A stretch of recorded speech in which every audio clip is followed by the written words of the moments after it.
It's time for another Dice Tower review with the Game Boy Geek.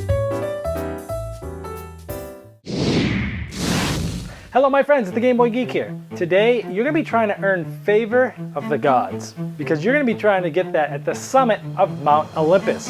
You're going to be recruiting heroes, gaining favor, putting people in your Elysium. That's what we're talking about today. A game called Elysium for 2 to 4 players, plays in about 60 minutes. It's brought to you by the same people that brought you Splendor, which is Space Cowboys. In America, it comes through Asmodee. It is an interesting card-playing game. Let's take a look.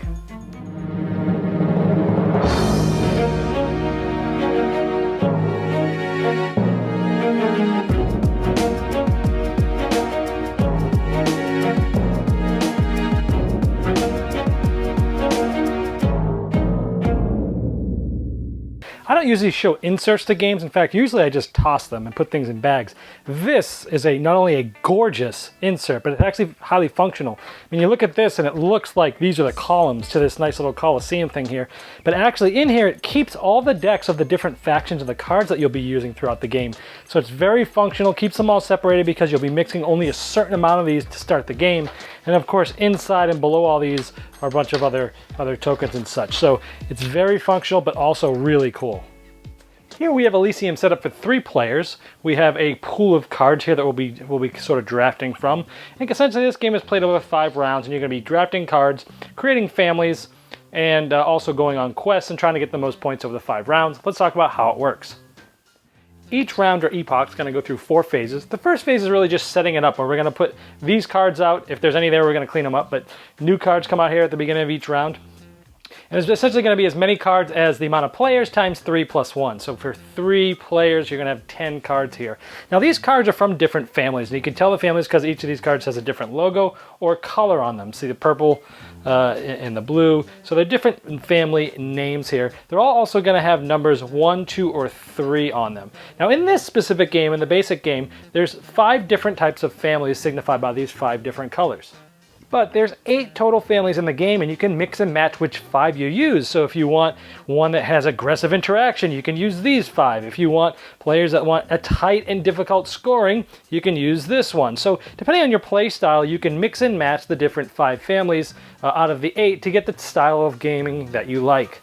Now each player gets their own player board with 4 of these different colored pillars. They'll also randomly at the beginning of the game be assigned with a number 1, and the 3 players 1 through 3 to tell you which order you go in. You also get a player aid card that helps you with scoring. So after these cards are set up, we go to phase 2, which is the actions phase. Now in this phase, each player, going in the turn order that they have these, 1, 2, and 3, in this case for a 3-player game, they're essentially going to go through 4 different actions in turn order. And from those 4 actions, they're essentially going to be grabbing 3 of these cards and 1 of these quests for the most part. Let's talk about how this works. Now you see the top right of all these cards, they have different sort of pillar logos. This one, as long as I have my red pillar, I could grab this card. For this one, I would need to show my red and yellow because that has red and yellow. This one has to have yellow and any other color that you might have, so I could use this to grab this card. And so all I have to do is show that I have the right resources, and I can grab any one of these cards. So let's say I show a red and a second color, and I grab this card. I will place this card in what's called my domain, which is the upper side of my board. Now each of the cards has a different logo on them right there. Now all the ones with this Chronos symbol will do things at the end game scoring. For example, this one's going to give me 1 extra point for every other purple or Zeus family that's going to be in a set that will be in my Elysium later on. So some of these are for end game scoring. Now after I grab this card, I must remove 1 of these from my board for the round. And it does not have to be either of the ones that I used. So I might see that there's not a lot of green cards, cards that need green later, so I'll just take this one and remove it. So now for my next 3 turns, this is all I've got left. Now after the other 2 players took cards, this is what the board looks like. And I might show my blue to get this card here. And I would also put it in my domain. And now again, this card has a harp. This happens in a certain phase later on. I'll tell you about those later, but those cards will give me 1 point in a different phase a little bit later. And let's just say I get rid of my red pillar. And let's say after another 2 turns from those other people, this is what's left. One of them took a quest, and maybe it's my turn to take a quest. Now I only have my yellow and blue pillars left, so the only one I can take is blue because somebody took the one that needed yellow. So since I have these 2 pillars, I'm going to show my blue and take this quest. Let's show you what this does. I took this one, which I'll be the third player next round, and I get to take 5 gold and I get to put 2 cards into my Elysium. We'll talk about that later because this happens in a later phase, but at least I got that quest card. Let's say I get rid of my yellow, and let's say it's my last turn and I just grab one of these. Actually, I have to grab one that I have blue left, and let's say I just grab one of these cards here, and I'm done. My last pillar is gone. Now, a couple things to mention is, let's say I didn't have a pillar and I had to get a quest card, but maybe I didn't have my green pillar left and this was pretty much one of the only ones left. I would basically take a card off the top of the deck. It would look just like this, and we would put it here. That would be called a citizen. We'll talk about what those do later. This would have been one of my 3 cards that I would have grabbed for that round. But let's just pretend that it's you know, we're in like round 2 or 3 and I have all these cards in front of me. Also, for the quest, if I didn't have that pillar to get that, it would be flipped over, which essentially would get me less items than here. So you will end up with 1 quest card and you will get 3 cards. Whether they're actually citizens or real cards, that's up to you. But in this case, I actually have more here because I kind of want to show you what happens. Now again, some of these cards do special things. Now, I can only activate this card if I have another one with this symbol on it, and then all of them could activate. So they're hard to get, but they're powerful because once these things happen, essentially all other players would lose 1 victory point. Some cards activate right away. This would allow you to receive 3 gold, and all other players get 1 gold. This card, if this was here, when it's my turn, see that arrows, you could actually put the card on its side to show that you've used its action once per round, as long as it's up in your domain, and you'd get 1 gold and 1 victory point, and all other players could choose to get 1 point or 1 gold. And then these ones are cool. These are called triggered effects. You actually get to put one of these little things on it here. And then it's a one-time use. When it's your turn in this phase here, you would essentially just turn this in and you'd be able to activate this, where this basically says each Hades card, which is this color's family, in your domain, which is here, allows you to transfer 1 card to your Elysium. And we're going to get to what that means here, but just to show you the different types of things that you can do with these cards. So at the end of the action phase, we go to the Writings of Legends phase. Now, I got the 3rd quest, so essentially I would give this to whoever got the 1st quest, and I would take 3rd, which means I'm going to go in 3rd order all next round, but I'm also going to go in 3rd order in this phase of this round as well. So we're in this phase now, and I noticed this icon here. This is sort of that the Writing of Legends phase. This is where all the cards go from your domain to your Elysium when you're ready.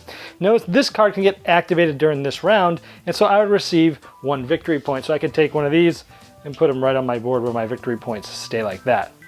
And again, you can only activate these cards as when they're in your domain or up here. As soon as you transfer them to your Elysium, you can't use their powers anymore. So let's talk about transferring it, because that's what you're going to be doing right now. So in order, we're all going to receive whatever we got for our quest. So I'm going to get 5 gold, like this. I'm going to put it on my board, and I'm going to be able to transfer 2 cards to my Elysium if I want. So my 5 gold would go here. Now you see these values in these cards here. Now that's how much it costs to teach each of these cards down. Now I can transfer 2 cards this round. Some cards will give you special abilities to allow you to do more, but for now, I'll just transfer these 2. It's going to be $2 and $1, so I get to pay 3 gold to the bank, and I can transfer these 2 cards down to my Elysium. Now remember, that means that those powers are going to be no longer good to me. Now when I transfer these, I've got some just choices to make. I can either keep them as separate sort of sets, or I can put them together. Now let's talk about the different families. So there's 2 different types of sets that you're trying to make. One of them is called a family set. And this is one where you have essentially the same family, but you have all 3 unique numbers of the set. So right now, I just got the first 2 there, but maybe next round I'm able to put this card here, which is the 3rd card, the 3rd unique number in this family. And I've now completed this family's set. If I'm the first to do so, I take that family's highest point, which is 5. If I then do another family, or somebody else gets a that family finished, they get to take the 2. So it's a sort of a rush to try to get these points here. So that's a family set. Let's say on a later round, I spent 4 gold to put these guys into my Elysium. I have the same number, but different families. This is called a level set because we have them at the same levels. And as soon as you have the most, and at least 2 of them in that same set, I could take this award. Notice this is for the level 1, level 2, and level 3. Those are the numbers that were on the card, and I get to take this one and keep it for me.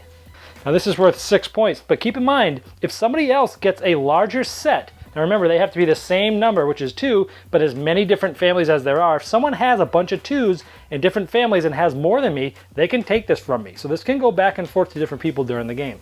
Now you asked about these citizens earlier, so they can also get moved down. They act as wild cards. So in a later round, if I want to, or this round, if I had enough cards to transfer the Elysium, I can put it here, and essentially it's a wild. And in this case, it's a 2, so I would have to pay 2 gold for that. Just like when I moved these two, I would have had to pay a total of 4 gold. So let's say I move this citizen down. He's a wild. There. Now that allows me to kind of use him, but he's minus points at the end of the game. We'll talk about that later. So at the end of that, after everyone's done that, essentially you get set up for the next round. Essentially you get to put all your cards back. If you had any cards that were sort of tilted on their sideways, you would flip them back up. We would then put all the quests back and go to round 2. This continues until the end of the 5th round. Now let's say it was the end of the 5th round, end of the game. We have some end game scoring here. Now what we do is we look at this, and this shows me if all the cards are the same color, which is the same family. I have a family set here. 2 cards is worth 3 points, 3 cards are worth 6 points. So I would get 6 points for having 3 cards.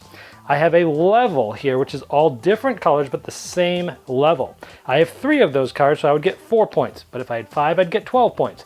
And I would get those points there. This is used for a specific faction that's not in the game. They have some specific scoring. And then we activate also these chronos here. I told you that some of these cards activate at the end. This is 1 victory point for every one of these cards. So I would get 1, 2, 3 more points for those. But then you get minus 2 points for each citizen. And at the end, you just add up all your points. The one who is the most is the winner. All right, there's Elysium. I had a chance to check this out and play a round or two at Gen Con last year in prototype form. Space Cowboys had me excited because at the time, Splendor was going like gangbusters. So this is a next game from them. And I gotta tell you, this isn't a game that I would typically reach out and sought after because, the theme isn't something that I'd love. Playing the powers and the cards like that and stuff isn't something that I typically gravitate towards. But how is the game? I gotta say that I think the game is actually very well designed. It flows well through the 4 phases, essentially doing those actions. One of my favorite mechanisms is that you have to have those pillars to draft those cards or get those quests. And the coolest part about it is that after you take that card, you can remove any one of those pillars. You don't have to just remove the ones that you used, you have to remove any one. And so that decision-making part is really the crux of this game. It's really where the coolness factor comes in, because you're looking at the board, you're looking at all the different cards, you're using it to get something, and then you're trying to decide which one am I not going to use later. You're like, there's not a lot of green out there, but yeah, I'll do green. And then somebody else takes the green quest that you need, and then later on you're gambling, you're like, oh, I really need this 3 of Hades, but I've got a red left, and if I don't do it now, then I might not get a quest. Oh, I'll do it. And then someone steals a quest, you're like, oh. So the thing that I think this game is really good at is causing a lot of tension. I mean, when it's your turn, you got a plan and you know what you're doing. When it's not your turn, you're agonizing over what people are taking and looking what pillars they have, and you're like, don't take it, don't take it, take it. Oh, and they always seem to take exactly what you want. So this game actually has a lot of stressfulness into it, has a lot of that tenseness, and I think that's what makes this game shine. If you like games that have a lot of things and icons and things that cards can do and different times that they can activate. Sometimes they're right away, sometimes they're once around, you can turn them sideways. Sometimes it's once per game, you can trigger it. Sometimes it's end game, sometimes it's in a different phase. If you like having cards and being able to sort of plan on different things and different cards and maybe trying to combo some of them up together, then this is probably something that you're probably going to like. I like the idea of once you move the cards from your domain down to your Elysium, that's how you're really getting those big points, by scoring at the end of the game, trying to be the first ones to one of those level bonuses or putting those family bonuses together, but at the same time you're losing the special abilities. Reminded me a little bit of Abyss when you went to a location and you covered up all those special abilities. That kind of felt similar. Components are great, the artwork's great. I like how you can mix and match any 5 different families to give you a different play experience. I thought that's brilliant in the way that they have play tested this and put that in the back of the rules. So this is one that I can look at and say, it's not for me, it's not my style, it's not something that I love, but I can definitely see that a lot of people will like this, and I think I've given you enough reasons for it. If you like these types of games, I've given you enough examples. You should know if this one's for you or not. It's a solid design, solid game. Is it for you? Hopefully now you know. That's Elysium. Thanks so much for watching the Dice Tower videos. Find more great videos and reviews, as well as our top-rated audio podcast at Dicetower.com. You can also find other great shows at DicetowerNetwork.com. I'm Eric Summerer, and you've been watching The Dice Tower. The Dice Tower is sponsored by Cool Stuff Inc., where you can find great games for great prices. Cool stuff in stock. Check them out at coolstuffinc.com.